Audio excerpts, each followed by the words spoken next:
Hello বন্ধুরা, আমি বিপ্লব। আমি আজকে আউট অফ কান্ট্রিতে মিশরে কর্মরত, সেই হিসেবে মেন সিটির মধ্যে থাকি। তো আজকে এসেছি তোমার গ্রামীণ ক্ষেত্র একটা বন্ধুর মানে বাসাতে। তো বলি মর্নিং টাইমে কিছু গ্রামীণ দৃশ্যটাকে তুলে ধরার জন্য এসেছি। দেখাই তোমাদেরকে এখানে সামনে একটা বড় জুম করে, যে এটা হচ্ছে গির্জা পিরামিড। তো এই গির্জা পিরামিড দেখতেই পাচ্ছ। তো বেশ একদম মর্নিং টাইমে ওদের সুন্দর একটা পরিবেশের মধ্যে দিয়ে চাষবাস ক্ষেত্র জমিন দেখতে পাচ্ছেন। মোটা মোটা পেঁয়াজ হয়েছে, একদম খুব উর্বরতা মাটির মধ্যে ফসল খুব ভালো হয়। তো সেই জন্য এখানে আঙ্গুর গাছ আছে, এখানে মৌসুমি গাছ, পুরো চাষি ক্ষেত্র একদম মাঠে। এই জল সেচের জন্য এখানে পাম্প মেশিন আছে। খুব সুন্দর একটা পরিবেশ তোমাদেরকে তুলে ধরলো। সব ভালো থাকো, সুস্থ থাকো, আর দেখতে থাকো লাইভ। এই দেখতে পাচ্ছ মর্নিং টাইমে সূর্য উদয় হয়েছে।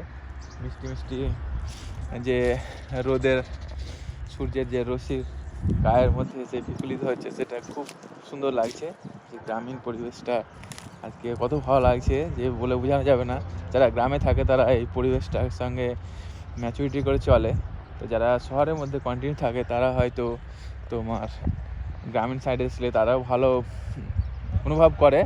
তো মেনে যাচ্ছে যে অনুভব করাটা হচ্ছে যে গ্রামীণ পরিবেশের মধ্যে যে বড় হয় চাষবাস ক্ষেত্রের মধ্যে, তো বুঝতেই পারছো কত মানে লাইফ কত সুন্দর হতে পারে। আর সেই গ্রামীণ ক্ষেত্রটাকে পরিদর্শন করার জন্য কালকে একটা বন্ধুর ঘরে ঘুরতে এসেছি। তো আমি মেন সিটির মধ্যে থাকি, কায়রো সিটির মধ্যে।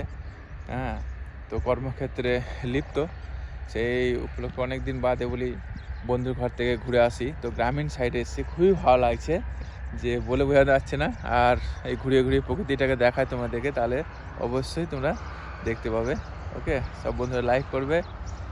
আর আমার তরফ থেকে সবাইকে অনেক অনেক শুভেচ্ছা, অভিনন্দন। ওকে, বাই বাই।